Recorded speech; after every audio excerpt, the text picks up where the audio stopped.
você hoje uma palavra sobre o nosso propósito para encerrarmos aqui. A minha família pode ser mais feliz. E você sabe que, não sei se você conhece pessoas que elas são aptas a falar assim: eu não vou na igreja porque eu só vejo coisa errada na igreja. Eu não vou na igreja porque o irmão que canta faz isso. Eu não vou na igreja porque o irmão que toca faz isso. Eu não vou na igreja porque a irmã que cuida das crianças faz isso. Eu não vou na igreja porque o apóstolo acaba o culto muito tarde. Eu não vou na igreja porque os irmãos que ficam na porta são tudo forgados. Eu não vou na igreja porque não tem ninguém que olha meu carro. Eu não vou na igreja porque não tem ninguém que faz isso. Você conhece pessoas que fazem esse tipo de questionamento? Aí um dia eu vi um pastor contando uma história que um menino falou para ele. Falou: pastor, eu vim aqui hoje para falar para você que eu estou indo embora da igreja. Eu vou indo embora da igreja porque ninguém faz isso na igreja, porque eu não aguento mais. Eu venho aqui na igreja, eu vejo esses irmãos que faz isso, eu vejo esses irmãos que não faz isso, eu vejo isso. E falou um monte de coisa e o pastor ouviu ele tranquilamente. O pastor falou assim: você pode me fazer um favor um pouquinho antes de você ir embora da igreja, antes de eu abençoar você pode fazer um favor para mim? Ele falou: posso. Ele falou: eu vou pegar um copo e eu vou encher ele de água para você. E você vai pegar esse copo com água e você vai dar 5 voltas em volta da igreja. E quando você voltar aqui, nós vamos conversar e eu vou abençoar você. Pode ser? Ele falou: pode. Aí o moço pegou o copo d'água e saiu dando 5 voltas em volta da igreja, conforme o pastor tinha instruído ele, pedido para ele fazer. Ao término das 5 voltas em volta da igreja, o menino foi lá e falou assim: pronto, pastor, já fui. Ele falou assim: nessas 5 voltas, quanto de água caiu do copo? Eu disse: nada, não caiu nada do copo. Eu fiquei segurando firme, que nem jovem se fala, firme, e eu não deixei a água cair. Ele falou assim: pois bem, você sabe por que não caiu? Porque nesse momento que você estava segurando o copo, você não ficou olhando para a irmã. Você viu a irmã que canta, que faz isso? Você olhou, você viu ela não fazendo? Não, não vi. Você viu o irmão que fica na porta que não faz isso? Você viu ele? Não vi. Sabe por que você não viu? Porque você estava olhando para o copo. Você começa a olhar as coisas, ver as coisas na vida dos outros quando você para de olhar para a sua. Quando você para de cuidar da sua. Quando você para de fazer o que você deveria de fazer. Quando você para de exercer o que você foi chamado para fazer. Porque gente desocupada não se torna mais uma oficina, se torna uma metalúrgica de Satanás. No passado, as pessoas de cabeça vazia, que não tinham o que fazer, a pessoa falava isso: olha, cabeça vazia é oficina para o diabo. Hoje não é uma oficina, o diabo prosperou. Agora é metalúrgica, ele cria robô, ele faz carro, ele cria tudo, porque as pessoas elas têm o poder de armazenar. Por que elas têm o poder de armazenar? Porque ela desocupa os olhos da onde deveria estar. O nosso maior desafio hoje como pastor é trazer de novo as pessoas com os olhos para a sua casa, com os olhos para a sua família, com os olhos para o seu povo, com os olhos para aqueles pelos quais o Senhor deu a mim e você para nós prosperarmos, vivermos juntos e sermos curados e sarados. A nossa maior dificuldade hoje como ministros é fazer com que a nossa casa seja totalmente restaurada, para que a igreja seja verdadeiramente curada. Uma igreja vai ser forte quando os lares forem. Por que as igrejas hoje oscilam? Porque os lares estão oscilando. E não são lares de ímpios, são lares dos crentes. Porque na verdade o mundo está diante dos nossos olhos. E nós temos que ser luz no mundo, e nós temos que ser sal no mundo, nós temos que na verdade exercer o nosso papel de homens e de mulheres de Deus verdadeiramente no mundo de trevas aonde nós estamos. Agora, se nós permitirmos que o mundo governe a nossa casa, que o mundo na verdade seja o verdadeiro controle da nossa vida, de fato a igreja vai se enfraquecer. Assim como Satanás destrói uma família onde? No matrimônio. Você quer destruir uma família? Destrói o matrimônio. E por que os matrimônios estão enfraquecidos? Porque as famílias, elas estão vindo de gerações em gerações cheias de problemas. Se você que é casado, por exemplo, não tem como falar de família, você fala de casamento, né? Você que é casado, por exemplo, pega o histórico da sua mãe, pega o histórico do seu pai e veja a junção que deu, você. Aí pega você, o seu histórico, mais o histórico do seu marido, e a junção que deu seus filhos. Então, na verdade, veja como as gerações elas vêm corrompidas com tantas coisas. com tantas privações, com tantas religiosidades e dogmas que foram imputados em nós. Então nós olhamos hoje para um povo que está sem destino. Nós hoje olhamos para as pessoas e vemos uma deformidade na identidade dela. Tem gente que não sabe quem é e não sabe onde quer chegar. Porque alguém que tem a sua identidade alterada, deformada, não consegue vislumbrar destino. Ela vai no val da valsa, ela vai na menção de qualquer pessoa, ela acredita em tudo aquilo que as pessoas estão mencionando. Porque nós temos hoje tantos e tantos ventos doutrinários, sejam religiosos, sejam evangélicos, sejam de qualquer que sejam as denominações e religiões. E as pessoas estão perdidas, elas querem provar de tudo, por causa da identidade deformada e não tem um destino para a vida delas. Então, nos foi apresentado um Deus distante que pune, um Deus ameaçador. Se você não viver para Ele, Ele vai te matar, Ele vai destruir. Aí a enfermidade veio, o diabo tomou sua vida por causa do pecado. A gente aprendeu assim. Então nós começamos a servir a Deus, a buscar a Deus, mas por ser, meu Deus, deixa eu estar na igreja, porque assim eu não vou ser penalizado. Então automaticamente a nossa casa ficou desguarnecida. Os homens estão vivos? Eles não gostam que falo, mas eu preciso falar. Os homens, eles começaram a ser muito protegidos na sua formação, na sua criação, começaram a ser colocados dentro de cápsulas pelas suas mães, pelas suas avós, pelas suas tias, ou pelas pessoas responsáveis, e isso matou o sacerdócio dele.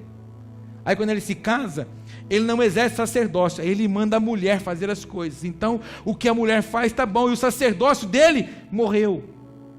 Ele não é mais o responsável para trazer Deus como sacerdote, profeta para levar o seu povo a Deus, e rei para prover os recursos. São 3 qualidades que o homem produz dentro de uma casa.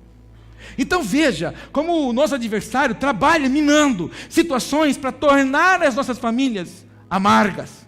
E tem pessoas e famílias que o único lugar que a pessoa não quer ir é para a casa dela.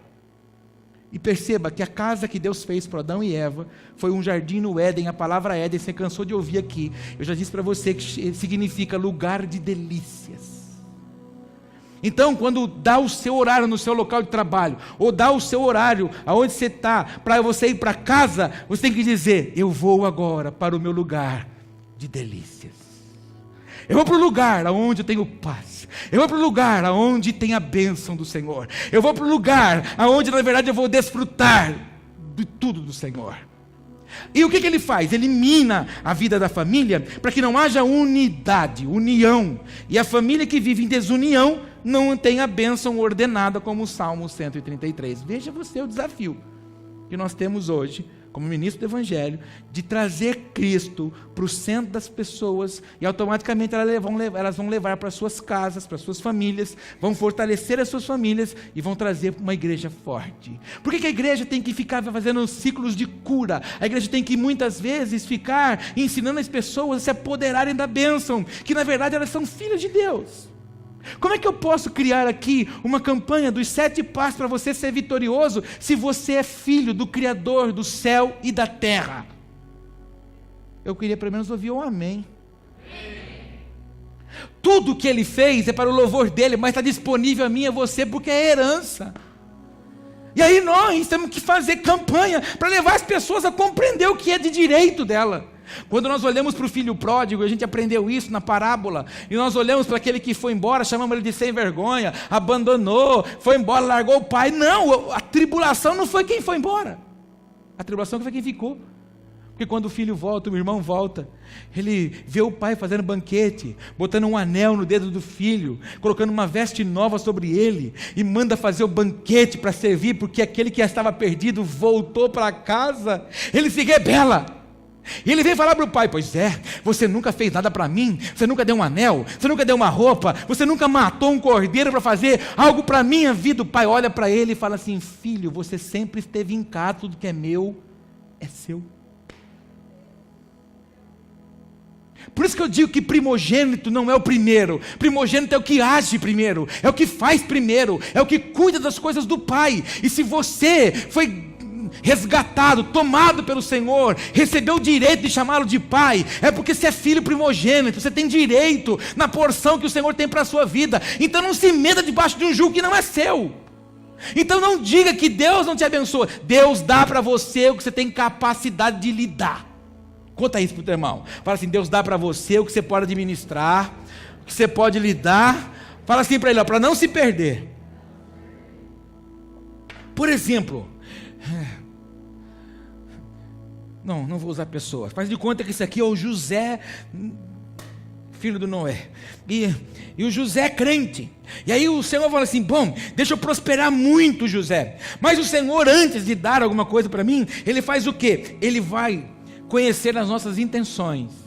Ele vai conhecer as coisas ocultas aos olhos dos outros, mas que estão patentes e nuas e visíveis diante dos olhos dele. Aquilo que você esconde de todo mundo está patente aos olhos dele. E outro dia eu contei isso na escola da Bíblia, os irmãos ficam apavorados. Eu disse assim: olha, a gente conta assim às vezes para o nosso cônjuge: ai, porque você me conhece, eu contei minha vida para você. Não, você contou o que você quis contar. Ele conhece aquilo que você deu condições de se tornar conhecido. Existem coisas dentro de você que ninguém sabe. Existem coisas em você que seu marido não sabe, que a sua esposa não sabe, e às vezes o perigo mora ao lado. Mas as pessoas conhecem aquilo que você dá para ela a oportunidade de conhecê-la, mas Deus te conhece.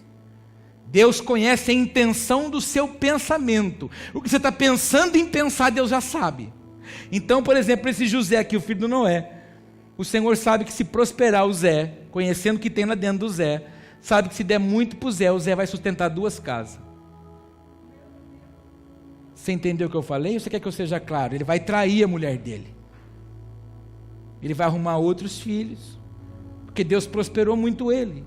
Então, como ele tem muito, ele pode alcançar muita coisa, segundo a força do braço dele. Então existem coisas que Deus não vai te dar, porque você vai se perder. De vez em quando a gente percebe que a gente perde pessoas queridas nossas, mesmo que sendo crente, a gente fala: puxa vida, é crente, e não sei por que morreu, ou por que morreu? Porque Deus tomou aquela pessoa. Se Deus não faz alguma coisa, ela ia se perder, e Deus ia perder ela.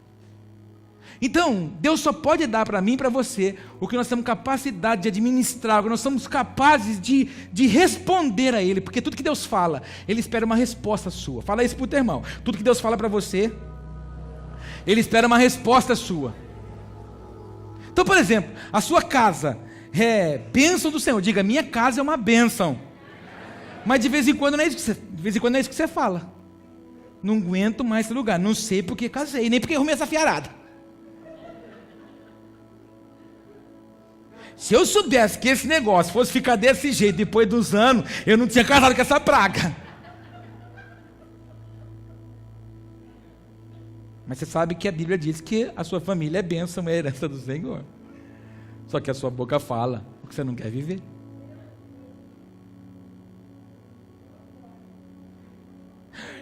Inclusive, você está falando aí, eu estou até pensando aqui, aquele lugar que eu trabalho também, vou falar para você, olha, Deus que me livrou, uma cambada de sanguessuga, ele é meu patrão. Pois é, mas você pagou suas contas em 2017 por causa daquele patrão sanguessuga. Em vez de você criticá-lo, ore por ele. Em vez de você praguejar, abençoe, porque tem gente que está precisando do que você tem. E às vezes Deus tem que permitir que você passe numa peneira brava para você honrar tudo que Ele já te deu. Você já conhece aquela frase, né? Só dá valor quando se perde. Então de vez em quando Deus tem que falar assim: bom, deixa aí para essa cisterninha aí agora, para poder honrar o que eu estou dando. Fala para o irmão: se tiver acontecendo isso com você, fala para ele: escolhe sair da cisterna hoje, irmão. Então, sei lá o que eu estou falando aqui. Coloca minha projeção. Está aí, por favor. Está lá já. Então, eu quero falar hoje, em alguns e poucos minutos, a pregação mais curta da minha vida. É essa.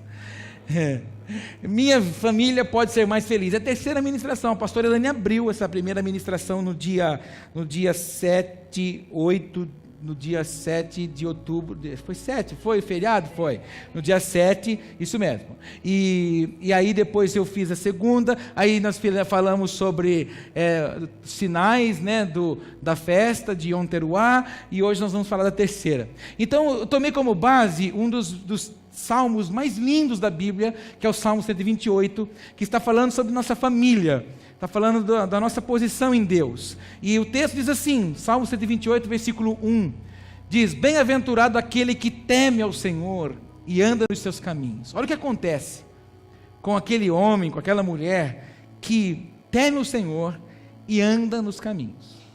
Então, o que é temer? Eu tenho medo. Não, temer é eu obedeço. Temer é eu me sujeito. Qual o versículo que a gente mais fala, que a gente mais decora quando a gente se converte? O Senhor é o meu pastor e nada me faltará. Quando não, a gente quer ser Cid Moreira. O Senhor é o meu pastor. A gente gosta dessas coisas. Mas só que quando você fala esse primeiro versículo, você não sabe o que está falando às vezes. O Senhor é o meu pastor, é Ele que escolhe o meu caminho. E porque Ele escolhe o meu caminho, nada me falta. E porque Ele é meu Senhor, Ele exerce governo. E quem exerce o governo dá destino. Então eu me sujeito a Ele, Ele me governa, Ele escolhe meu caminho, e eu ando sem reclamar no caminho que Ele escolheu para mim. É assim? Não é? Então a gente fala, o Senhor é meu pastor e nada me faltará, e vive procurando alguém que ora para ver se destrava alguma coisa. E se tem uma igreja que faz campanha financeira, vai para lá, deixa eu ir para lá, porque na Ventus é fraca, a Ventus não ora para finanças, deixa eu ir lá fazer o Vale do Sal agora, e vai para o sal, porque você precisa destravar a finança. Mas viu, se você declarou no Salmo 23 que se o Senhor é o seu pastor, nada te falta, então não pense que faltar é dinheiro. Não te falta alegria, não te falta paz, não te falta sabedoria, não te falta amor, não te falta mansidão, não te falta coragem, não te falta fé, porque Ele é Senhor, Ele exerce governo. Senhor, eu não me movo sem autorização dEle. E aqui só tem filho de Deus hoje aqui, né? Os crentes faltou. Então como nós somos, Ele é Senhor, a gente vai sair. Senhor, eu vou dar uma saidinha agora, eu vou lá, posso? Ele vai falar para você, não, porque o Paulo disse assim, todas as coisas me são lícitas, mas em todas as coisas me convém. Então existem coisas que você quer fazer, existem lugares que você quer ir, é agradável, mas que está todo mundo indo, mas você não é todo mundo. A frase que mais gravou na minha adolescência, que meu pai falava para mim, é essa frase. E às vezes eu falava para ele assim, pai, eu precisava ir, todo mundo está indo. Ele falou assim, você é todo mundo? Eu falei, não, então você vai. E a pergunta que eu te faço é, você é todo mundo? E a gente quer cantar, santo, quer cantar que Ele é santo, santo, santo. Você aprendeu comigo o que significa santo? Separado, não, kadosh. Kadosh significa alguém em comum. Então quando você fala assim, eu sou um santo de Deus, você está dizendo assim, eu sou alguém em comum. Então você não faz o que os outros fazem. Você não vai onde os outros vai. Você não fala o que os outros falam. Você não tem a gíria que os outros têm. Você não tem os jeitos, os trejeitos que os outros têm, porque se agora você quer ser igual ao seu Senhor. Tá mancada forte essa aqui, hein? Fala pro irmão, bateu forte essa aqui. Fala para ele, bateu. Fala assim, doeu sim, doeu. Mas vira e mexe, bate alguém. Não, que bate, isso aqui é da minha época. A sua manda um zap. Manda um zap, fala, vamos. Você fala, vamos. Você perguntou para ele se pode? Não, mas é o irmãozinho. Mas pode ser irmãozinho, você não sabe como é que a vida do irmãozinho está com o Senhor? Eu tenho um monte de pastor amigo, irmão, mas não ando com todos. Mas é pastor. Pois é, título todo mundo tem, agora vida eu não sei, eu não conheço. Não moro na casa dele. Eu não sei se ele paga as contas. Eu não sei como é que é a palavra dele. Eu não sei se ele espanca a mulher dele, os filhos dele, o cachorro dele, eu não sei. Ficou sinistra essa pregação hoje aqui. Bem-aventurado aquele que teme ao Senhor e anda nos seus caminhos. Fala assim, eu temo, fala assim, eu temo e eu ando. Fala, meu irmão, tema e ande. Isso. Se você fizer isso, você vai comer do trabalho das suas mãos, feliz será e te irá bem. Então você vai trabalhar, o seu trabalho vai prosperar. Porque a pior desgraça e a maior treva na vida do ser humano é ele fazer o que não quer fazer. Você já pediu para alguém fazer as coisas emburrado? Ô irmã, você pediu para sua filha lavar a louça, e ela foi com aquele beijo que ela varreu o chão. Não, varreu não, ela passou pano no chão. Ela quebrou a asa da xícara, quando você casou há 50 anos atrás, ela quebrou a asa da xícara. Quebrou o bico do bule. Fez uma desgraça lá. Eu lavo, irmão. Você pode ver minhas unheiras aqui, ó.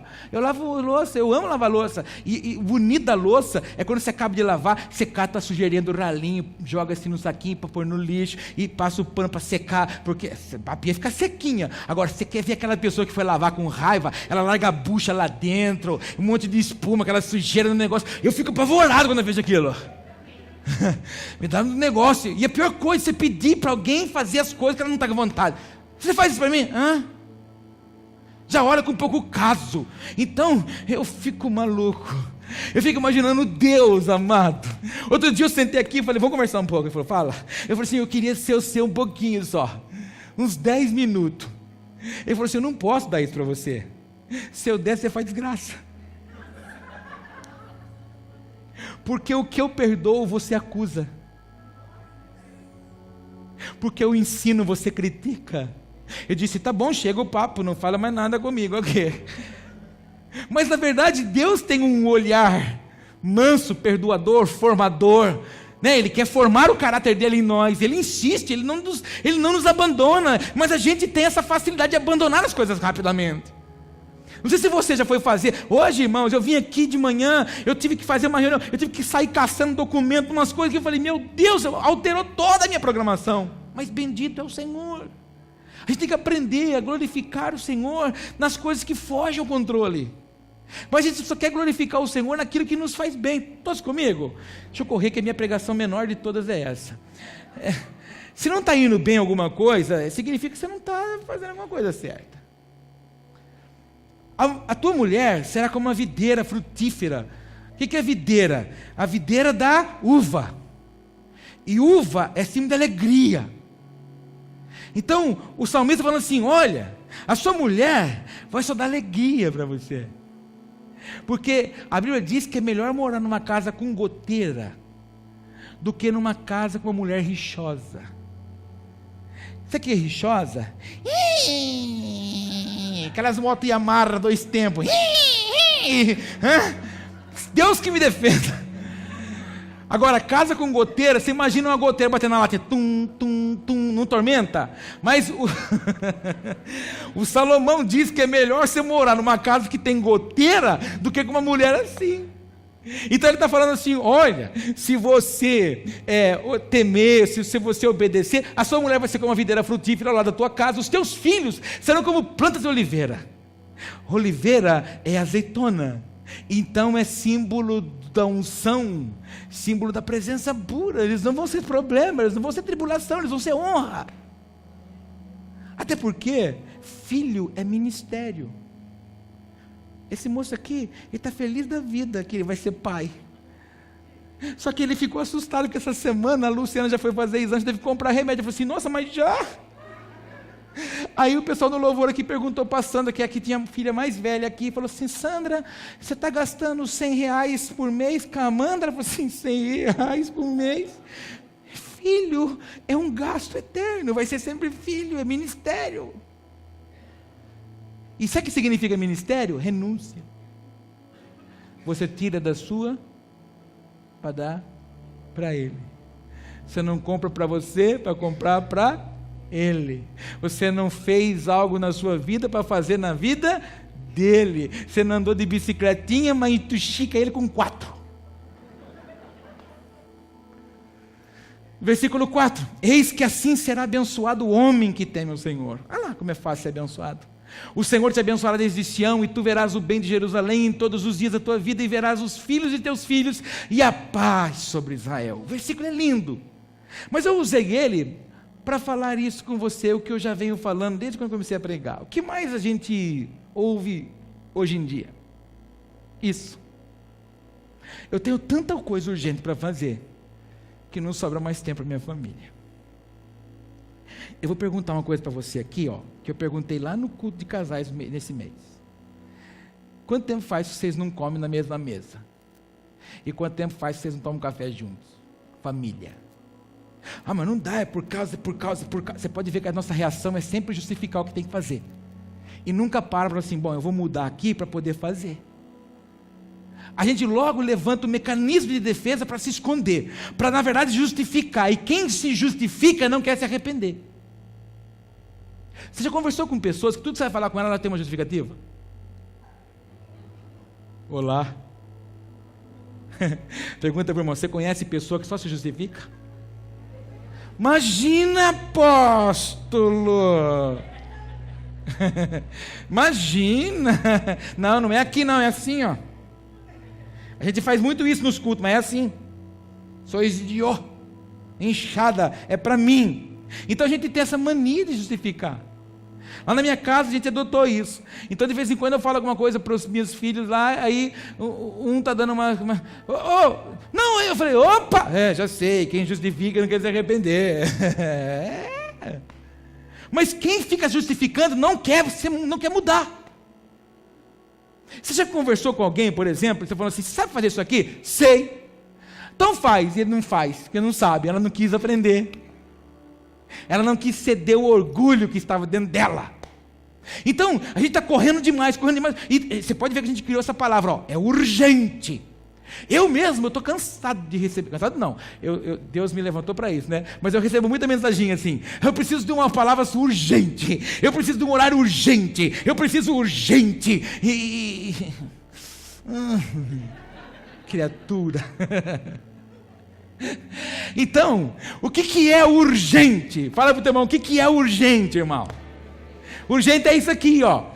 É algo que precisa ser feito logo, mas nem sempre é importante.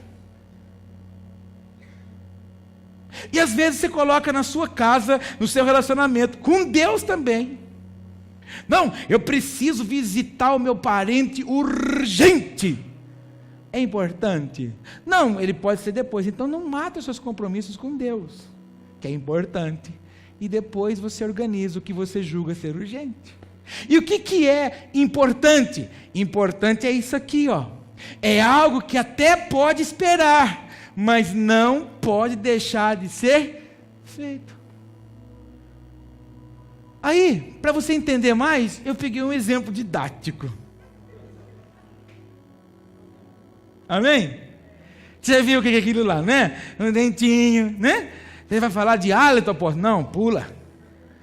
Eu vou falar para você que isso, ó. Dor de dente é urgente? É. Já ficou com dor de dente? Outro dia eu estava conversando com meus filhos sobre dor de dente. Escovar dente, as coisas. Eu falei, vocês não sabem o que é isso. Eu falei, vocês não sabem o que é ter dor de dente, ir no dentista e arrancar o dente no buticão. Meu pai, ele era sócio do sindicato, o cara falava, abre a boca aí, arrancava. E quando eu fui pôr aparelho, depois com 35 anos, fui pôr aparelho na boca e não chega mais. O osso já está tudo...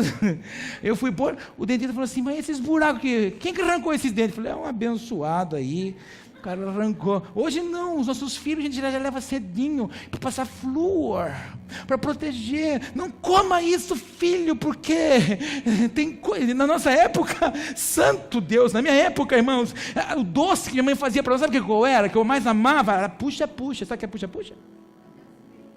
Açúcar queimada na frigideira. Aí o bicho, ela seca, fica um negócio desse tamanho, e você puxa, tanto que arranca o dente, você não quebra o negócio, você tem que chupar, porque não tinha esses negócios. Hoje não, você dá uma caixa de bombom, come filhinho, come amor, come. Você já comeu tudo? Você quer esse ou você quer os clássicos? Clássicos. O clássicos era frigideira lá com puxa-puxa, é o que tem. A minha mãe, uma vez, deu uma coça em mim, na minha irmã, e botou a gente de castigo. Ela botou a gente, sabe aonde? Dentro de um quarto que ela fazia como é que chama? De dispensa. Essa era dessa época, né? Então, ela jogou a gente lá dentro, trancou por fora. E aí, irmãos, uma hora você fica. Duas, a coisa complica. Aí minha irmã falou assim, olha, você está vendo o que eu estou vendo? Eu falei, não estou. Ela falou assim, olha lá, ó. Aí minha mãe largou uma lata de leite ninho lá dentro. Nossa. Abrimos o negócio, fizemos com aquela coisinha, fizemos uma pá. Aquele negocinho que você puxava lá, fizemos uma pá. E os dentes, o céu da boca, passava a língua, aquele negócio, estava um toco lá dentro. Meu Deus do céu, e água? Não tem água agora para beber. Mais tarde um pouco, minha mãe abriu a porta, tudo bem. Tudo bem.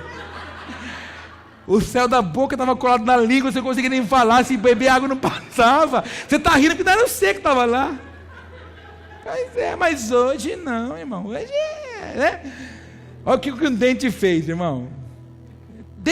Dor de dente é terrível, né? Então eu estava falando para ele, você não tem noção do que é isso. Alguém já sofreu muito com dor de dente, mas sofreu mesmo? Então, como é que...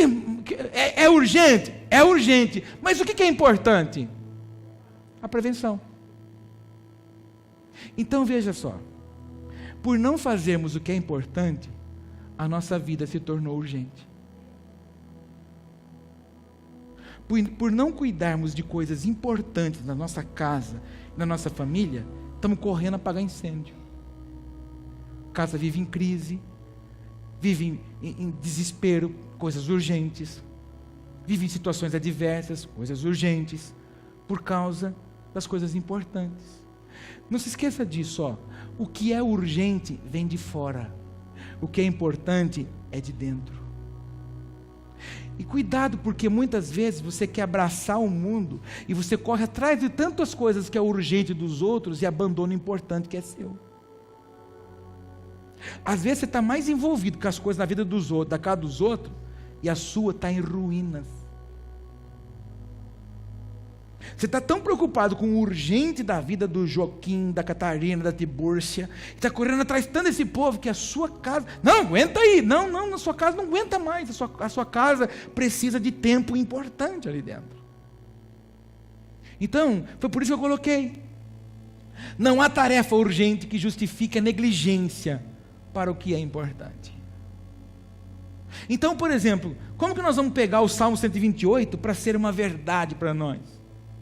Para na verdade vivermos e temermos, nós temos que pegar nossa casa, nossa família, envolvê-los, torná-los importantes para a nossa vida, não apenas urgentes.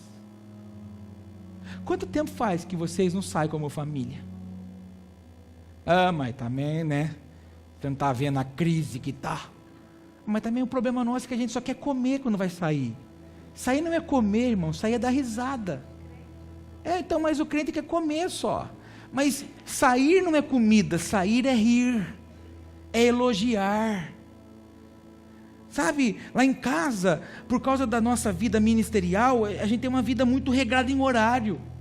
Mas, queridos, nós temos tirado tempo para nós rirmos, para a gente dar risada, para a gente provocar um outro, para a gente brincar um com o outro, para a gente cutucar um com o outro, porque é muito correria, é muita coisa urgente. E às vezes, falta o importante que é nosso. Então a gente tomou isso como princípio para a nossa vida. Elogiar, como você está bonito hoje. Nossa, que lindo. A gente está faltando elogio na nossa casa. E, deixa eu falar uma coisa para você. Está tão terrível que não é só na casa. Falta elogio no cônjuge, no casal. Gozado que quando namorava dava nojo. Encontrava ela, já debruçava. A menina saía até arcada, de tanto que debruçava. Ele também, saía tudo cheio de batom, de tanto que ficava. Ficava. Casou, santo. E irmão, deixa eu falar uma coisa para você. Você está rindo, mas é verdade. O problema é que a gente se acostuma com as coisas. Pode ver, na igreja. Quando você chega na igreja, tem alguém sentado no seu banco, você fala... Próximo culto eu vou me vingar.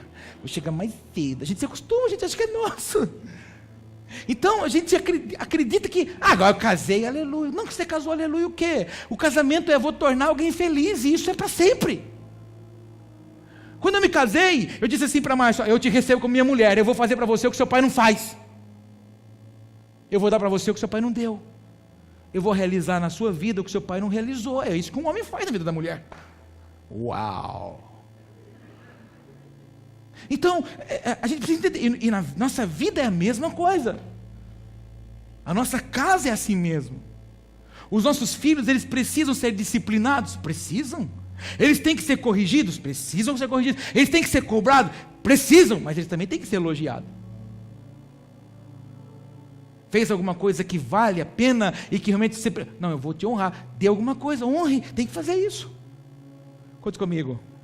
Fala para o teu irmão, priorize o importante. Aí, para terminar, para a gente orar, olha o que diz o Salmo 128, na tradução da Bíblia chamada A Mensagem. Quer comprar uma Bíblia diferente? Compra essa Bíblia, A Mensagem. Olha como ele declara esse salmo, ó. Vocês que temem o Eterno, como são abençoados.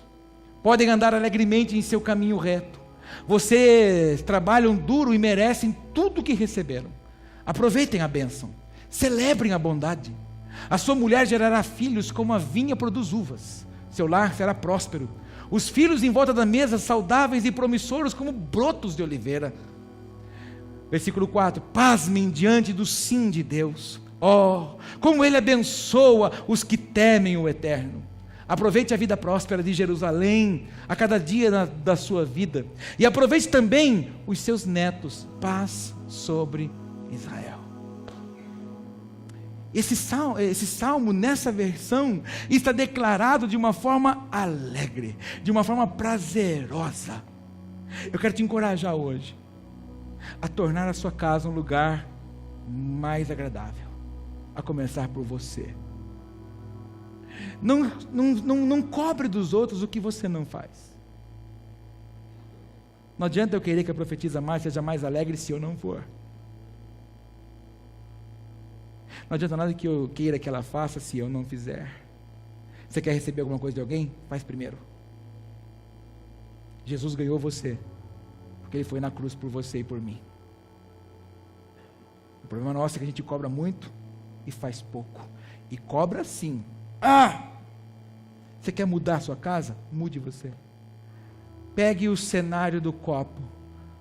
Para de ficar olhando o que não está funcionando. Volta a olhar para o foco que é a sua casa. E aí, vamos priorizar o que é importante. Que essa palavra seja bálsamo. Falei que você queria ser curtinha?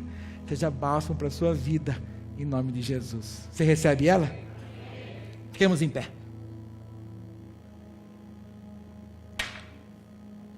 Se você tiver com a sua família aí, pega na mão dessa pessoa. Se você não tiver, bota a mão no seu coração.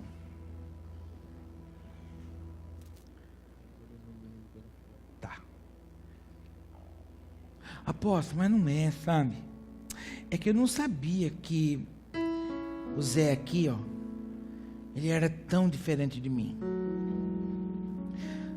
Só que, apóstolo, eu não sabia que essa coisa, ela era tão complicada desse jeito. Pois é, essas pessoas complicadas que Deus nos dá, são para mudar a gente mesmo. É para a gente melhorar. É que a gente, na verdade, só consegue ver como os outros são complicados. A gente não gosta de falar, eu sou complicado. Eu também tenho minha semana de 7 dias. Pegou? De vez em quando a profetisa fala lá em casa, o pai está na semana. Eu sou chato.